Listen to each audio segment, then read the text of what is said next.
तो हम कौन हैं?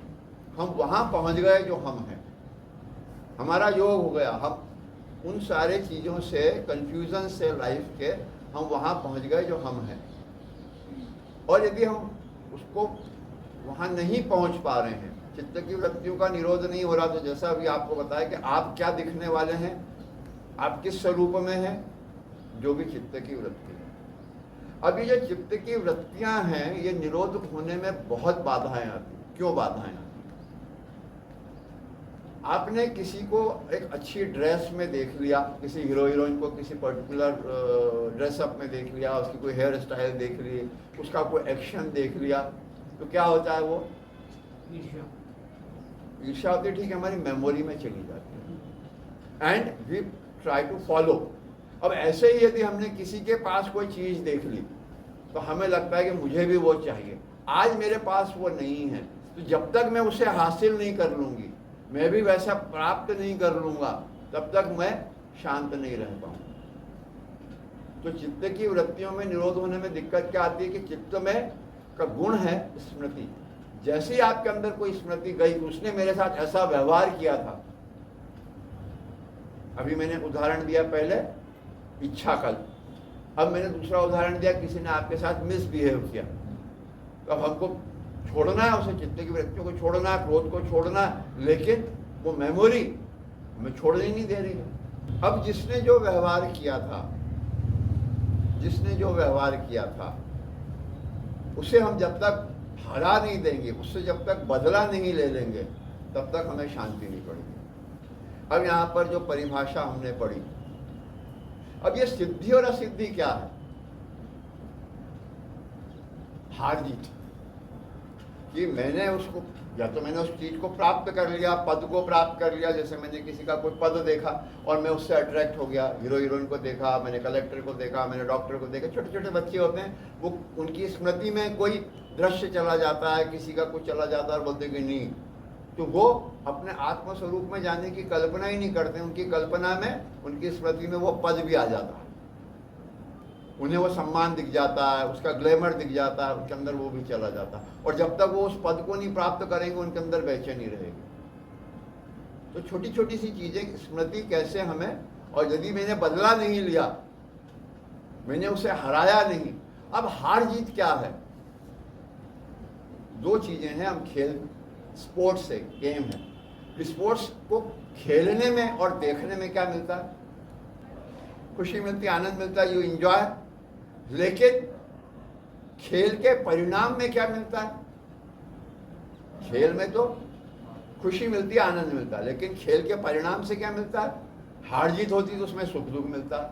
तो जो असिद्धि और सिद्धि जो है, पद को प्राप्त किया या नहीं किया, हम जीते या हारे, दोनों ही स्थिति में सम रहना। तो किसी ने मेरे साथ कुछ किया, तो जब तक मैं उससे बदला नहीं ले लूंगा, जब तक मैं उसे हरा नहीं दूंगा, तब तक मुझे चैन नहीं पड़ेगा। तो वो जो स्मृति चली जाती है और वो हमें फिर ट्रैप कर लेती है, और हम अपनी चित्त की वृत्तियों से निरोध नहीं कर पाते। चित्त की वृत्तियां छोड़ना है, पर उस कैसे छोड़ें, उसका कॉज क्या है कि नहीं छोड़ पाने का?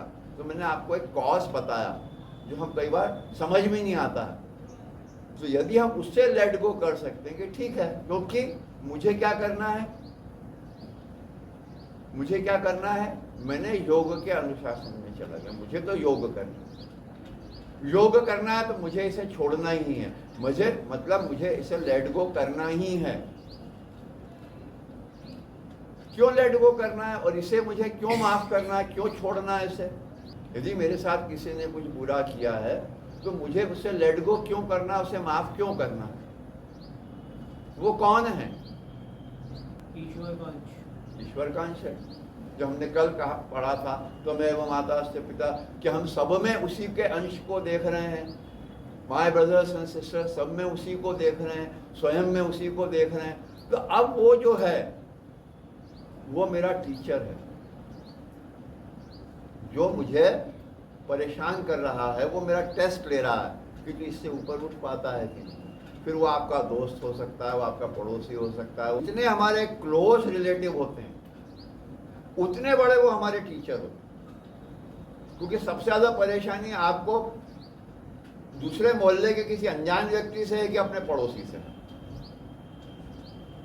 बॉम्बे के किसी अनजान व्यक्ति से हम गए, बॉम्बे में ट्रेन में को मिला, उससे ज़्यादा परेशानी है, वहाँ पर भी किसी ने हमारे साथ कुछ मिसबिहेव कर दिया, वो मेमोरी कितनी देर रहेगी, ट्रेन में से उतरा थोड़ी देर बाद भूल जाएंगे। लेकिन हमारे पड़ोसी ने कुछ हमारे साथ किया है तो वो ज़्यादा दिन तक याद रहेगा कि वो ट्रेन में किसी ने मिसबिहेव किया, वो ज़्यादा याद रहेगा। तो जो जितना करीब है हमारे, उतना वो हमारे मेमोरी से वो जुड़ता जाता है, उसका उससे हिसाब पूरा करने का, उसको मजा चखाने का हमारा भाव नहीं जाता। तो वो उतना करीब इसलिए कि वो आपका टीचर है, आपको वो मुक्त कराने आया है। उतना आपका, यदि हम बैलेंस शीट देखें, हम सामान्य भाषा में जो अकाउंटिंग सिस्टम को समझें, जो कर्म का अकाउंट है, वो आपका उसका इतना लंबा अकाउंट है कि आपको उससे फ्री होना है। तो उससे फ्री होना, और आप हर दिन एक नया अकाउंट क्रिएट करते जाएंगे, तो हर दिन उसको आपको जवाब देते रहना, उसने ऐसा क्या, मुझे ऐसा करना, उसने ऐसा क्या, मुझे ऐसा करना। और यदि आप उसको फ्री करते जाएंगे कि ठीक है, जो उसने किया क्या, मुझे नहीं करना, मुझे नहीं करना, मुझे क्यों नहीं करना है, मुझे उससे ईर्ष्या क्यों नहीं करनी है, मुझे क्रोध क्यों नहीं करना है, मुझे बदला क्यों नहीं लेना है, क्यों नहीं लेना, मुझे उसे छोड़ क्यों देना है, वाई शुड आई लीव, क्यों छोड़ दूं उसको मैं, क्यों छोड़ दूं उसको मैं, मेरी आप बॉडी लैंग्वेज देख रहे हैं, मैं उसे क्यों छोड़ दूं, कौन बोल रहा है कि मैं उसे कौन छोड़ दूं, मेरा ईगो, ऐसे कैसे छोड़ दूंगा उसको। योग में सबसे बड़ी बाधा ईगो है। तो वो आपका ईगो जब तक छोड़ने को तैयार नहीं होगा, तब तक आपका योग नहीं होगा, क्योंकि मैं हूं तो हरि नहीं, हरि है तो मैं नहीं। तो आपके आस पास पड़ोस में जो है, त्वमेव माता उससे पिता, तुम तो भगवान ही है, लेकिन उस भगवान के साथ भी मेरा योग नहीं हो पा रहा, जिससे मेरी सबसे ज्यादा प्रॉब्लम है। वो मेरे सबसे करीब जो है वह भगवान है। भगवान कहाँ है, भगवान कहाँ है, सबसे करीब है, हर जगह है। हम भगवान को मिलने जाते हैं, वो सोमनाथ जा रहे हैं, हम भगवान को मिलने जा रहे हैं वैष्णो देवी, क्या भगवान यहाँ नहीं है, अभी नहीं है। भगवान क्या दूर है कि भगवान करीब है। वो भगवान के वहां जाते हैं तो भगवान फील होता है, अभी तो पता है कि भगवान है, लेकिन भगवान को फील कब करते हैं, जब हम वहां चले जाते हैं, जब उसके करीब चले जाते हैं। तो भगवान तो करीब ही है ना, दूर थोड़ी है। तो जो करीब है वही भगवान है। तो जो आपके सबसे करीब है, जो सबसे करीब है, वही भगवान है। पर उसके साथ में हमारी योग नहीं हो पा रहा, एकता नहीं हो पा रही। क्यों? क्योंकि मैं है। आज के युग में शादी का सक्सेस रेट क्या है? मतलब आज से पहले हम अपने चाइल्डहुड में तलाक या डिवोर्स जैसी चीजों को कितना सुनते थे और आज कितना सुन रहे हैं। तो what is the percentage? 10, 20, 30% cases हम सुन रहे हैं कि डिवोर्स हो रहे हैं आजकल। इतने तो हो रहे हैं, चलिए, तो 25-30% डिवोर्स हो रहे हैं, जबकि उनका सबसे करीब का बॉन्ड है, अर्धनारीश्वर वाला स्वरूप है उनका। तो उन्हें तो एक होना ही है और वह अलग हो जाते हैं।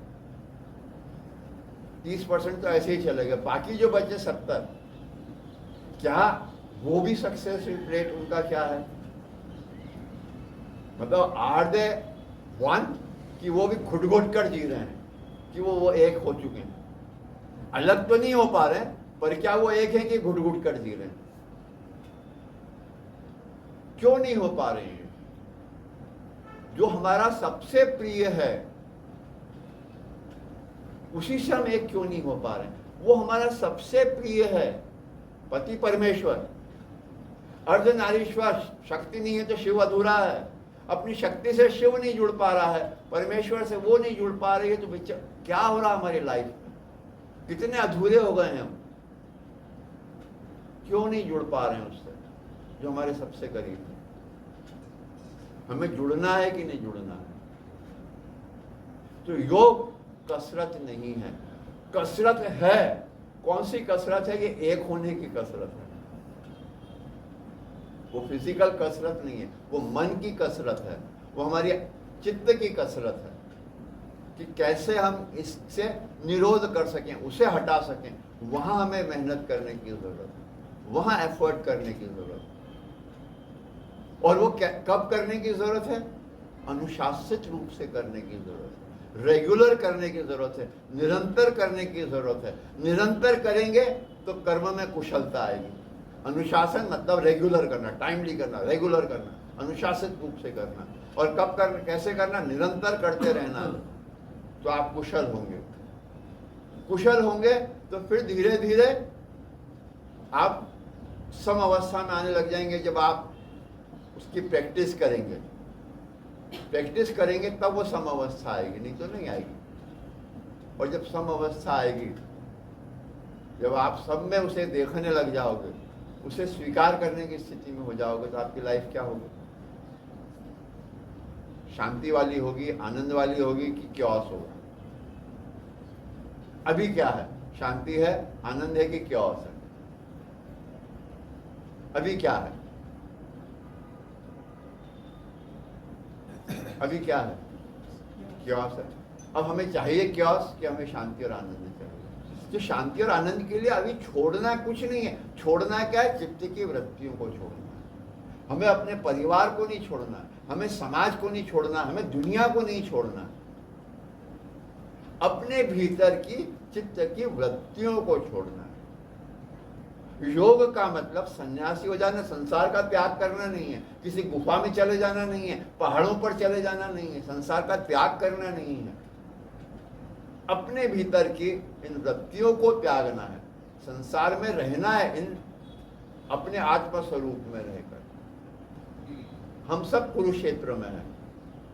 जब हम आत्म स्वरूप में रहकर संसार में रहेंगे तो हम अर्जुन के भांति अपना अपना जो कर्म है, अपना अपना जो धर्म है, उसे हम निभा सकें। हमें खोजना पड़ेगा कि हम इस संसार में किसके लिए आए। वो हम डिस्कवर कर सकते हैं जब हम धीरे धीरे धीरे चित्त की वृत्तियों को निरोध करेंगे। चित्त की वृत्ति में जो इच्छाएं हैं किसी चीज को पाने की, उससे भी जब हम ऊपर उठेंगे तो धीरे धीरे आप खोज पाएंगे कि आप क्यों आए हैं इस संसार में। उसके लिए आपको जिद पकड़नी होगी। जैसे कल मैंने आपको सजेशन दिया था, एक ऑटो सजेशन दिया था कि मैं भगवान का अच्छा सच्चा प्यारा बच्चा हूँ। आप एक दूसरा ऑटो सजेशन अपने आप के लिए ले सकते हैं कि मैं खोज करूंगा कि मैं संसार में क्या आया। मैं जानूंगा कि मैं इस संसार में क्यों आया हूं। मुझे जानना है कि मैं इस संसार में क्यों आया हूं। जब आप ये जिद पकड़ लोगे, निश्चित मान के चलिए कि हो सकता है आप एनलाइटेंड हो जाए, आपको समझ में आ जाए कि आप क्यों आए। योग आत्मस्वरूप में और भगवान कब बनेंगे? जब आप जिस कार्य के लिए संसार में आए हैं वह कार्य करेंगे तो आप भगवान बन जाएंगे। कोई भी कार्य छोटा नहीं है। तुलसी के अपने गुण हैं, उसकी अपनी पूजा होती है। नीम के अपने गुण हैं, उसकी अपनी पूजा होती है। बड़ के अपने गुण हैं, उसकी पूजा होती है। आंवले के अपने गुण हैं, उसकी पूजा होती है। They all are plants, you all are plants. आपके अपने गुण हैं, जब वो बाहर आएंगे तो आपकी पूजा होगी, आप भगवान